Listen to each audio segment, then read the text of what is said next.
ये है आपका ज्योग्राफी फर्स्ट लेसन जिसका नाम है रिसोर्स। रिसोर्स मीन्स क्या होता है? स्रोत। तो यहाँ पे लिखा है रिसोर्सेस यानी स्रोतों। बहुत सारे चीज़ों के स्रोतों के बारे में हम लोग इस लेसन में जानेंगे। Anything that fulfils human needs is called resource. हमारी ज़रूरतों को, मानव जाति की ज़रूरतों को जो कुछ भी चीज़ें पूरा करती है उन्हें क्या कहते हैं? रिसोर्स कहते हैं। The air that we breathe, जो हम सांस लेते हैं हवा। The water that we drink, वो पानी जो हम पीते हैं। The food that we eat, वो खाना जो हम लोग खाते हैं। And the minerals that we use, और खनिज पदार्थ जो कि हम प्रयोग करते हैं।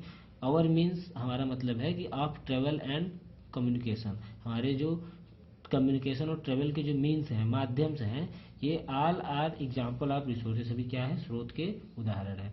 These are derive from the environment, ये सब कहाँ से पाए जाते हैं? पर्यावरण से पाए जाते हैं। जहाँ का जैसा पर्यावरण है चारों तरफ, वहाँ पे वैसा ही रिसोर्सेज पाए जाते हैं। What is a resource? Resource क्या है? चलिए देखते हैं। Anything that satisfy human needs is called resource. मानव जाति को सेटिस्फाई करने के लिए जो भी सारी चीज़ें होती हैं वो रिसोर्स कहलाती हैं।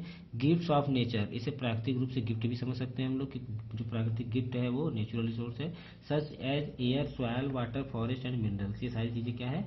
गिफ्ट्स ऑफ नेचर है, प्रकृति की तरफ से उपहार है। As well as human creation, साथ ही साथ मानव ने जो रचनाएं बनाई हैं जैसे buildings, roads and so on, इस तरह के जो रिसोर्सेज हैं यह भी, क्योंकि they satisfy various human needs, यह सब भी जो है रिसोर्स कहलाती हैं क्योंकि यह हमारी ज़रूरतों को पूरा करती है। Human beings too are a resource because they have to ability to develop skill and can help them identify new resources and find new uses of existing ones। जो ह्यूमन है वह भी एक रिसोर्स के रूप में है, जो मानव जाति है वह भी क्या है? एक रिसोर्स है, कहीं ना कहीं से इसका स्रोत है। मानव कहाँ से उत्पन्न हो रहा है? वो भी तो एक रिसोर्स कहलाएगा। तो इसलिए वह भी है क्योंकि इसके पास बहुत सारी स्किल्स हैं जो कि हेल्प करती है उसको आइडेंटिफाई देम न्यू रिसोर्सेज, नए नए स्रोतों को खोजने में। A thing becomes a resource only when its useful properties are recognised. कोई भी चीज़ जो है वो रिसोर्स तभी बन सकती है जब उसका खुद का प्रॉपर्टीज गुड हो, कोई रिकॉग्नाइज्ड गुड हो, कोई उसके बारे में जानकारी प्राप्त हो। फॉर एग्जाम्पल, जैसे उदाहरण के तौर पे coal has existence on the earth of for million of years. लाखों अरबों साल पहले से ही जो कोल है वो पृथ्वी में पाया जाता है। बट लेकिन it becomes a resource only when man discovers, लेकिन इसको रिसोर्स कोई कहता है? नहीं कहता। कब तक नहीं कह सकते थे? जब तक मानव इसको खोज नहीं लिया। अब मानव ने इसको खोज लिया तो इसको कह सकते हैं। इट्स फायर प्रोड्यूसिंग प्रॉपर्टी, इसके आग लगने की गुण के कारण इसको हम लोग रिसोर्स मान लिए कि हाँ ये स्रोत है जो कि हमारे यूज का है।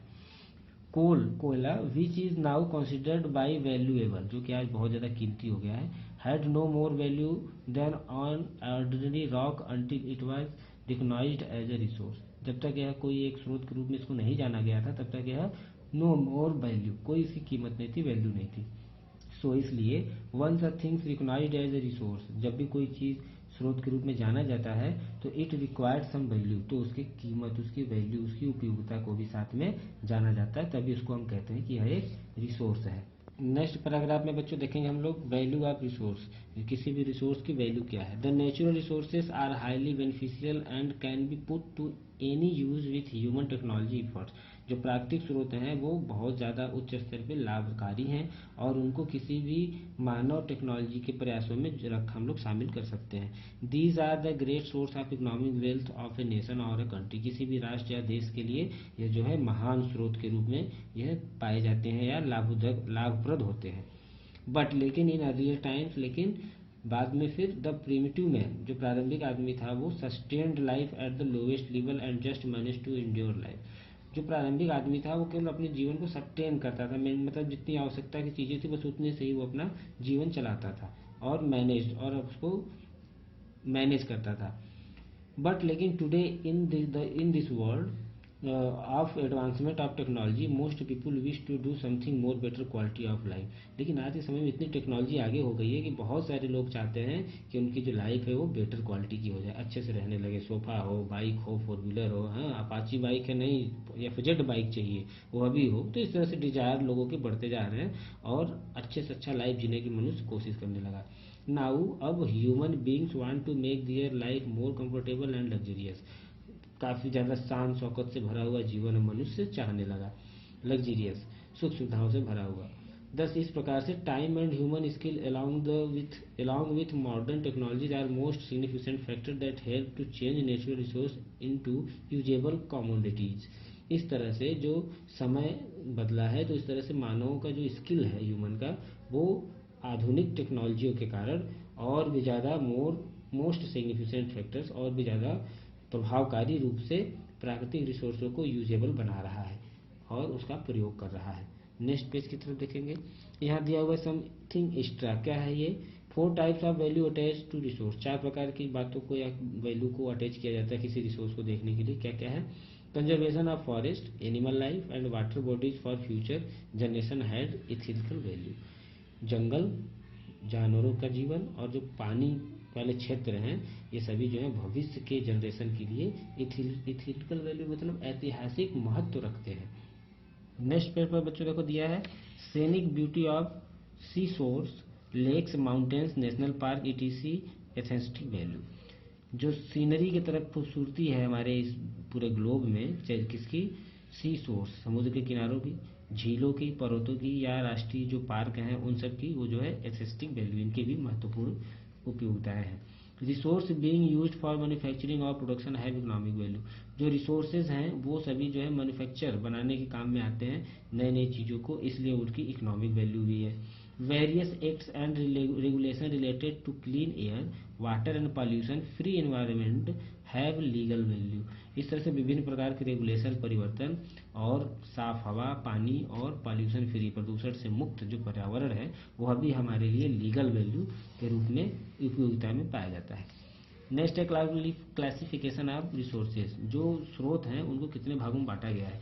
3 भागों में, एक प्राकृतिक रूप से, एक मानव के जो रिसोर्स हैं और एक मानव ने जो अपने द्वारा बनाया है रिसोर्स, वो सभी चीज़ें।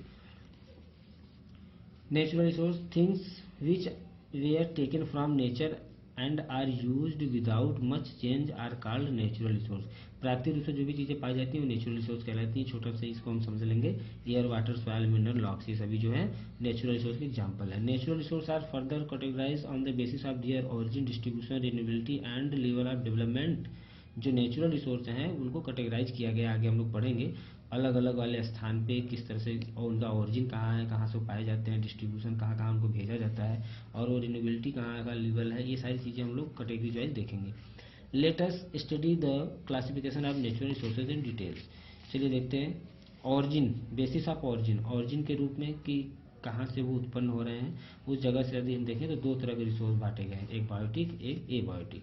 Biotic resource, all living thing, जितने भी जीवन जीवित चीज़ें हैं वो सभी क्या कहलाती हैं? बायोटिक रिसोर्स कहलाती हैं। और बायोटिक रिसोर्स को ऑर्गेनिक या लिविंग रिसोर्स भी कहा जाता है। इसमें ऑल टाइप ऑफ प्लांट्स आते हैं और एनिमल्स, और एग्जाम्पल के रूप में बायोटिक रिसोर्स पृथ्वी पर पाए जाते हैं। दे कैन बी रिप्रोड्यूस, इनको फिर से रिप्रोड्यूस किया जा सकता है, फिर से बनाया जा सकता है। यह है बायोटिक रिसोर्स और यह है abiotic resource. Second, abiotic resource, abiotic resource are non living things. तो जितने भी नॉन लिविंग थिंग्स हैं, लिविंग थिंग्स के अलावा चीज़ें हैं, वो सभी एबायोटिक रिसोर्स कहलाएंगी। These are also known as inorganic और नॉन लिविंग रिसोर्स। इनको जैसे यहाँ पे ऑर्गेनिक कहते हैं तो इसको क्या कहेंगे? इनऑर्गेनिक। और कार्बनिक, ऑर्गेनिक, कार्बनिक। Soil, mineral, rock are the important abiotic resource of the earth. ये सभी जो है महत्वपूर्ण पृथ्वी के स्रोत हैं। They can not be reproduce, इनको फिर से बनाया नहीं जा सकता। आप सॉइल को नहीं बना सकते, मिनरल नहीं बना सकते, रॉक्स नहीं बना सकते, ये सब प्राकृतिक रूप से हैं। जबकि ऊपर जो चीज़ें थी ऑर्गेनिक चीज़ें, इनको हम लोग बना सकते हैं, पौधों को बना सकते हैं, जानवर बना सकते हैं, इनमें रिप्रोडक्शन पाया जाता है, इसमें रिप्रोडक्शन नहीं पाया जाता।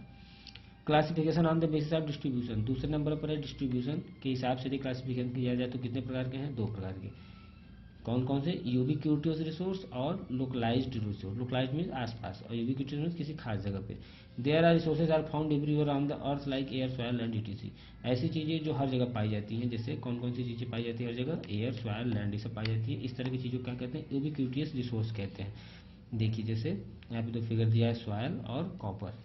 चलिए नेक्स्ट पेज की तरफ चलते हैं। नेक्स्ट पेज पर है लोकलाइज्ड रिसोर्सेज। लोकलाइज्ड रिसोर्सेज क्या होते हैं? There are resources which are found only in certain place, जो कुछ किसी खास जगहों पे पाए जाते हैं रिसोर्स, ऐसे रिसोर्स को क्या कहते हैं? लोकलाइज्ड रिसोर्स कहते हैं। जैसे copper, iron ore and water, ETC. ये सभी चीज़ें हर जगह तो नहीं पाए जाते हैं, कहीं कहीं खास खास जगहों पर पाए जाते हैं, इसलिए लोकलाइज्ड रिसोर्स में आते हैं।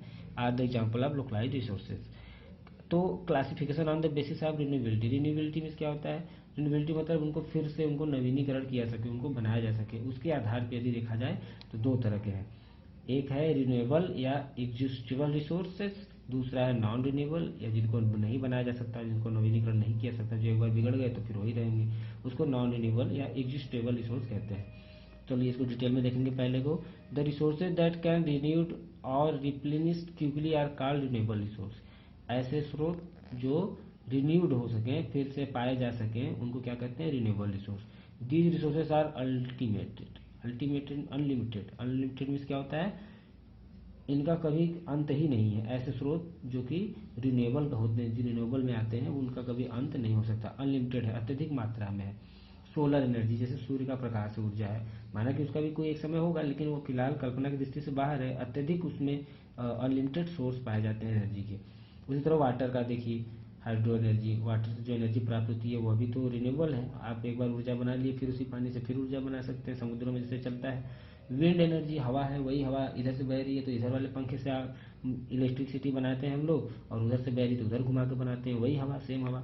And to the some extent plants and shrubs are example of renewable resource. कुछ पौधे भी हैं ऐसे, झाड़ियाँ, श्रबनुमा, जो कि रिसोर्स रिन्यूएबल रिसोर्स में आते हैं। Through water, soil, plants and shrubs can be used over a longer period of time.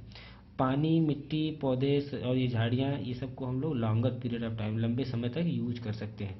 But at the same time careless use of these resources में अफेक्ट देयर स्टॉक। लेकिन यदि हम उसी समय में यदि हम केयरलेस हो जाएं, लापरवाह हो जाएं इन सब स्टॉक जो रिसोर्स हैं इनके स्टॉक को लेके, इनकी भंडारण चीज़ों को लेके, तो हमें इसका स्टॉक खत्म हुआ मिलेगा, या फिर अपने इसके स्टॉक को अफेक्ट, प्रभावित करेगा ये। नॉन रिन्यूएबल या एग्जिस्टेबल रिसोर्स सेकेंड है। Resources which take thousand of year to get replenished are called non renewable resource. ऐसे स्रोत प्राकृतिक रूप से जो कि फिर से दोबारा बनने में काफ़ी समय ले लेते हैं, थाउजेंड ऑफ ईयर ले लेते हैं, उन्हें क्या कहते हैं? Non renewable resource. जैसे since it takes more than the life span of humans are replace their resources. जैसे कि हम मानवों की बात करें तो मानवों ने भी जीवन कितना समय लगा है इनके मानवों के जीवन को परिपूर्ण रूप से, नॉमेडिक रूप से या सेटल्ड रूप से रहने के लिए। उसी प्रकार से they are called non renewable resource, इसलिए इनको नॉन रिन्यूएबल रिसोर्स के रूप में जाना जाता है। फॉर एग्जाम्पल, जैसे पेट्रोलियम और coal can take thousand years out to form and hence they are non renewable resource. जैसे कहीं पेट्रोलियम पाया जाता है तो पेट्रोलियम को निकाल लिए, तो फिर जहाँ से पेट्रोलियम पाया जा रहा है, रिसोर्स है, उसका केंद्र है, वहाँ पे फिर पेट्रोलियम बनने में, उसके खाद्यान्न भंडारण में भरने में बड़ा समय लगेगा, लाखों अरबों साल लग सकते हैं। इसलिए यह तुरंत तो संभव नहीं है, इसलिए इसको नॉन रिन्यूएबल रिसोर्स की कैटेगरी में रखा गया है। उसी तरह कोल भी है। नेक्स्ट पैराग्राफ की तरफ बढ़ेंगे। Classification on the basis of level development. विकास के दर पे अगर हम देखें तो कितने भागों में? दो भागों में, पोटेंशियल रिसोर्सेज और एक्चुअल रिसोर्सेज। पोटेंशियल रिसोर्सेज क्या होते हैं? There are certain resources which are not being used presently, जो कि आधुनिक रूप से नहीं यूज कर पा रहे हैं हम लोग। Nor much is known about them as it, और हम उसके बारे में अत्यधिक अभी जानकारी भी कोई प्राप्त नहीं किए हैं। ऐसे बहुत सारे रिसोर्स हैं, उनको पोटेंशियल रिसोर्स कहते हैं। Moreover the technology required to exploit and utilise them may also not be available.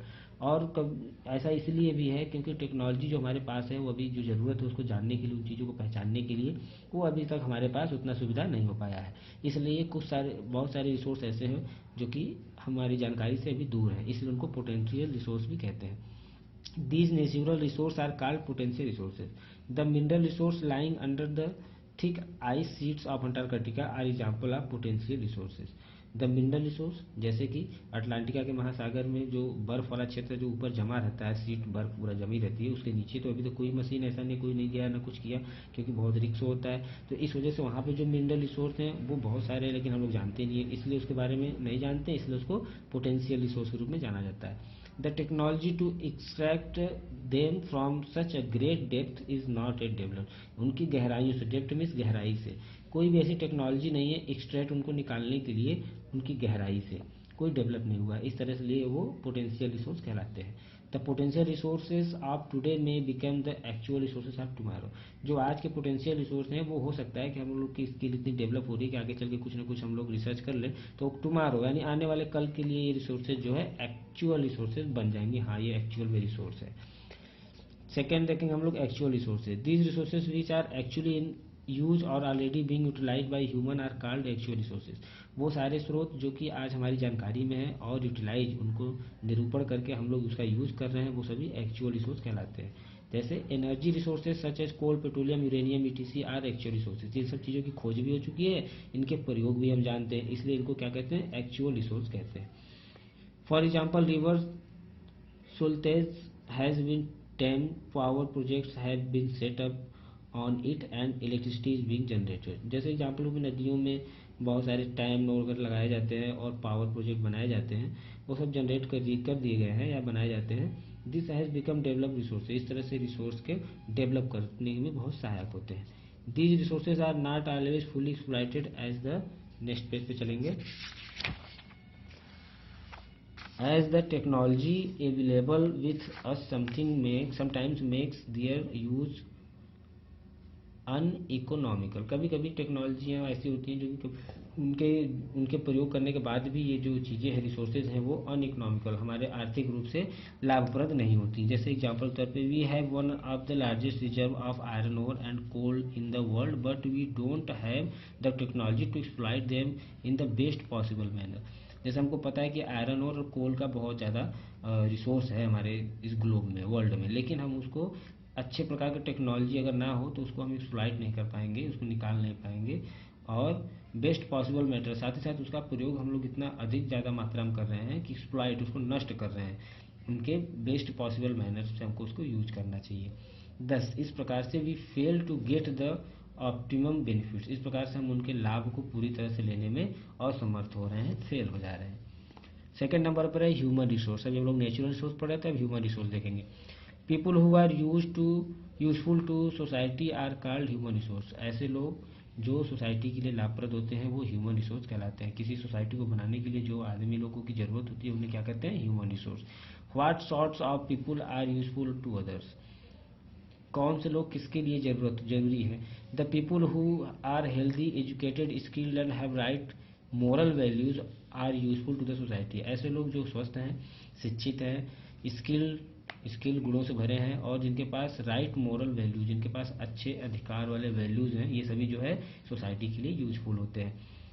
Such people in one way और the other contribute to the substance and development of society. कुछ लोग ऐसे होते हैं जो अन्य रास्तों से कंट्रीब्यूट करते हैं, सहयोगिता दिखाते हैं और सब्सटेंस और डेवलप करते हैं हमारी सोसाइटी को। इनफैक्ट कभी कभी human resources is the most important resource, कभी कभी जो ह्यूमन रिसोर्स है वो बहुत ज़्यादा महत्वपूर्ण स्रोत के रूप में जाना जाता है। It is the humans who recognize the utility of the all resources and develop them to the maximum utility। ऐसे बहुत सारे ह्यूमंस हैं जो रिकॉग्नाइज करते हैं बहुत सारी यूटिलिटी, बहुत सारी सामानों से, बहुत सारी चीज़ों से रिसोर्सों को, स्रोतों को, और उनको विकास करके मैक्सिमम, अधिक से अधिक उसका लाभ उठाते हैं। Education and health make people into human resource. शिक्षा और स्वास्थ्य जो है मनुष्यों में स्रोत का मुख्य वजह है या कारण है। देयरफॉर जब कभी every country must invest in the health and education of its people, it is the human resource of a nation which ultimately determine the place of its development. जब कभी भी कोई राष्ट्र या कंट्री या देश इन्वेस्ट करती है किसमें, हेल्थ में, स्वास्थ्य में और शिक्षा में वहाँ के लोगों के, तो वहाँ के लोगों का जो ह्यूमन रिसोर्स है उसमें उस राष्ट्र के लिए अल्टीमेट, अत्यधिक रूप से डेवलपमेंट दिखाई देता है। थर्ड नंबर पर है ह्यूमन मेड रिसोर्स। हम लोग ह्यूमन मेड रिसोर्स क्या होता है। ह्यूमन मेड नाम से पता है जो मनुष्यों द्वारा बनाया गया रिसोर्स है। जैसे these are basically the aids of production which have been created by humans to utilise the physical materials of the environment. हमारे पर्यावरण के जो फिजिकल मटेरियल्स हैं, धातुएं हैं, तत्व हैं, उनको यूटिलाइज करने के लिए मनुष्य ने, उनको यूटिलाइज करके मनुष्य ने जो सारी नई चीज़ों को बनाया है उसी को क्या कहेंगे, human made resource. Technology, capital buildings, agricultural lands, manufactured goods, etc, ये सभी क्या है, एग्जाम्पल है मैन मेड रिसोर्स के। The political institution of nation such as panchayati raj system in India, enforcement of rules of law and of poverty rights, opens to the international trade and investment, open market, etc, ये सभी चीज़ें क्या है, ये सारी चीज़ों का ग्रुप, ये ह्यूमन मेड रिसोर्स है। कौन बनाया, प्रॉपर्टी राइट्स, पंचायती राज सिस्टम, ये सारी चीज़ें किसने बनाया, ह्यूमन मेड द्वारा बने हैं, इसलिए ह्यूमन मेड रिसोर्स कहलाते हैं। Are also considered human made resources which create favorable condition to the enhance productivity, that is why over the years human made resources have gained importance। इस तरह से धीरे धीरे समय बदलता गया और इस तरह से ह्यूमन मेड रिसोर्स का इंपॉर्टेंस बढ़ गया। पहले कोई कानून नहीं था, अब देखिए कितने कानून है, क्या क्या हम लोग बना रहे हैं, ये सब ह्यूमन मेड रिसोर्स में आते हैं और धीरे धीरे ये हमारे लिए गेन्ड इंपॉर्टेंस, महत्व का स्थान गेन करने लगा, रखने लगा। कंजर्वेशन ऑफ रिसोर्सेज, कंजर्वेशन में होता है संरक्षण। इन स्रोतों का संरक्षण होना भी बड़ा आवश्यक है, नहीं तो इतना तेजी से हम लोग पेड़ पौधों को, कोयले को, लोहे को जमीन से निकाल रहे हैं, नष्ट कर रहे हैं पेट्रोल को, कि इससे रिसोर्सेज कम हो जाएंगे और इम्बैलेंस हमारे इन्वायरमेंट में आ जाएगा, जो कि हमारे नुकसानकारी है, वही हम इसमें देखेंगे। Nothing in this universe is ultimate unlimited supply and there is no limit to the human needs. इस ब्रह्मांड में नथिंग, कुछ भी अनलिमिटेड सप्लाई नहीं है, हमेशा के लिए नहीं रहने वाला है, सबको एक दिन नष्ट होना है। And there is no limit to human needs, और हमारे ज़रूरतों का भी कोई अंत नहीं है। हाँ, when we are exploiting a particular resource, जब हम किसी पार्टिकुलर रिसोर्स के वो एक्सप्लोर, नष्ट करने लगते हैं, प्रयोग करने लगते हैं, इट बिकम्स आवर ड्यूटी, ये हमारा धर्म कर्म बन जाता है, टू कंजर्व दैट रिसोर्स, उस स्रोत की रक्षा करने के लिए भी, संरक्षण करने के लिए भी। ऐसा ना हो कि हम यूज करते करते करते चले जाए और वो चीज़ रिसोर्स खत्म हो जाए। This applies more for non renewable resource, और यह बात किसके ऊपर सबसे ज़्यादा निर्भर करती है, कौन सी चीज़ों पे ध्यान देने योग्य है, जो नॉन रिन्यूएबल है, जिनको फिर से बनाया नहीं जा सकता, जैसे पेट्रोलियम, कोल, ये सब को हम लोग फिर से बना नहीं सकते, इसलिए इनके खत्म होने पे हमें ज़्यादा ध्यान देना चाहिए। दस, इस प्रकार से using resources carefully so as to giving them gap to get renewed is called conservation of resources. इस प्रकार से उनको हम अगर केयरफुली, सावधानी पूर्वक उनको ध्यान दें और उनको गैप दे के थोड़ा थोड़ा करके यूज करें, तो इस तरह से हम कह सकते हैं कि कंजर्वेशन ऑफ रिसोर्सेज, स्रोतों का संरक्षण संभव है। Let's take example of petroleum and coal, petroleum coal का उदाहरण लेते हैं। Petroleum and coal are also called fossil fuel, इन्हें जीवाश्म भी कहते हैं, क्योंकि ये सड़े गले स्थानों से ही पाए जाते हैं। फॉसिल फ्यूल, जीवाश्म ईंधन कहलाते हैं। They were form from dead remains of animals and plants, से कहाँ से बनते हैं, जानवरों और पौधों के डेड रिमेन्स से, उनके मृत्यु से बनते हैं, मरने के बाद जो वहाँ पे स्थान होता है, सड़ने गलने के बाद वहाँ पे ऐसे स्रोत पाए जाते हैं। Which got buried under the earth thousand of year back, जो कि हजारों साल तक पृथ्वी के नीचे पड़े रहते हैं और उनके बाद वहाँ पे कहीं ऐसा स्रोत बनता है। The intense heat and pressure inside the earth change them into petroleum and coal, उनके अंदर जो हीट है पृथ्वी के अंदर, वो जो प्रेशर है, जो दबाव है, वो उन चीज़ों से मिलकर ये पेट्रोलियम और कोल में परिवर्तित हो जाते हैं। Petroleum form from the remains of animals and coals form from the remains of plants, जो पेट्रोलियम है वो किससे बनता है, एनिमल्स के डिराइव डेड बॉडीज के सड़ने गलने से हजारों साल में, और जो कोल है वो प्लांट्स के, पौधों के सड़ने गलने के हजारों साल बाद। Human beings are use fossil fuels at an alarming rate, alarming, खतरे के निशान के दर से, इतना तेजी से हम लोग फॉसिल फ्यूल का यूज कर रहे हैं कि वो खतरे के दर पर आ गया है। As per prediction by scientist, वैज्ञानिकों ने जो प्रिडिक्शन दिया है, अपने विचार व्यक्त किए हैं, एंड रिसर्चेज एजेंसी, जो रिसर्चेज संस्थाएं हैं, उन्होंने जो कुछ भी कहा है, fossil fuels would be existed completely in about 150 years time, लगभग 100 साल या 50 या 50 साल के समय बाद यह सभी एग्जिस्ट हो जाएंगे, बाहर हो जाएंगे, हमारी पृथ्वी पर से लुप्त हो जाएंगे, ये जो नेचुरल रिसोर्स है। Think about the future after death, उसके बाद हमारा क्या होगा, भविष्य के बारे में सोचा आप लोगों ने। There would be no petrol, अगर कोई पेट्रोल ना हो तो नो रन द कार, तो कोई कार भी नहीं दौड़ेगी। The would be there would be no coal no power the factories, ना तो फैक्ट्रीज में कोई पावर जा पाएगा, क्योंकि बहुत सारे फैक्ट्रीज हैं जो कोल से चलते हैं। इमेजिन, महसूस करिए, आभास कीजिए, the difficulties which the future generation would have to face, कि भविष्य में हमारी जो जनरेशन है, पीढ़ी है, वो उसको किस तरह की मुश्किलें सामने आएंगी। यदि गाड़ी मोटर ना रहे तो हमारा जो मीन्स ऑफ ट्रांसपोर्टेशन है कितना अस्त व्यस्त हो जाएगा। तो बच्चों चलते हैं नेक्स्ट पेज की तरफ। नेक्स्ट पेज पर है सस्टेनेबल डेवलपमेंट। ये क्या होता है, by sustainable development we mean exploration of resources in a way they serve as better and longer than they would otherwise. Sustainable development का मतलब ये होता है कि हम लोग जो ये एक्सप्लोरेशन कर रहे हैं, बहुत सारी चीज़ों को अत्यधिक मात्रा में यूज कर रहे हैं, नष्ट कर रहे हैं रिसोर्सेज को, उनको किसी भी प्रकार से सेव किया जाए, सर्व किया जाए, बेटर और लॉन्गर, इस तरह से कि लंबा चले। Sustainable development not only aims that meeting the present requirement but also takes care of the future generation. यह सस्टेनेबल डेवलपमेंट इसलिए भी जरूरी है, न कि हमारे लिए बल्कि आने वाले पीढ़ियों के लिए भी बहुत जरूरी है, फ्यूचर जनरेशन।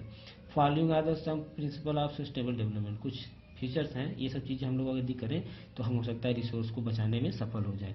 क्या क्या है, पहला है quality of human life should be improve, जो हमारे जीवन जीने की क्वालिटी है उसको हमको इम्प्रूव करना पड़ेगा, बढ़ाना पड़ेगा अच्छे तरह से। Respect and care should be given to all forms of life, हमें जितने भी जीवन के रूप हैं हमारी पृथ्वी पे, चाहे वो जीवन के रूप, जैसे पेड़ पौधे भी एक जीवन का रूप है, जानवर भी जीवन के रूप है, रिस्पेक्ट करना पड़ेगा उनका और उनका केयर करना पड़ेगा। यानी कि मुर्गा सब खा जाए, मुर्गा सब खा जाएंगे तो मुर्गा जिस लिए पृथ्वी पर है, जिस इन्वायरमेंट में उसका जो काम है, वो जो इन्वायरमेंट में अपना सहयोगिता दिखाता है, वो कौन दिखाएगा फिर? कुत्ते खत्म हो जाएंगे तो कौन दिखाएगा फिर? हाथी खत्म हो जाएगा तो तोता खत्म हो जाएगा तो। इसलिए सभी लिविंग ऑर्गेनिज्म का इंपॉर्टेंस केयर करना पड़ेगा। Diversity of the earth should be conserve. जो विभिन्नता है हमारी पृथ्वी पे, कहीं बर्फ बर्फ है, कहीं रेत रेत है, ये डाइवर्सिटी भी बचा के रखनी होगी। क्यों? क्योंकि यह भी जरूरी है, कहीं ना कहीं हमारे इन्वायरमेंट में हमें हेल्प प्रदान करता है। There should be minimum depletion of natural resources. हमें कम से कम नेचुरल रिसोर्सों का प्रयोग करना चाहिए और सावधानी से करना चाहिए। There should be a change in personal attitude and practices towards the environment. और हमें अपने पर्सनल एटीट्यूड, जो हमारा एटीट्यूड है, हम ऐसे रहेंगे, हम यही थूक देंगे, हम दीवार खरोच देंगे, हम पंखा तोड़ देंगे, हम पेड़ काट देंगे, हमारा पेड़ है, ये सब पर्सनल जो एटीट्यूड्स है, इसमें हमें चेंजिंग लाना चाहिए। शुड बी चेंजिंग, परिवर्तन लाना होगा।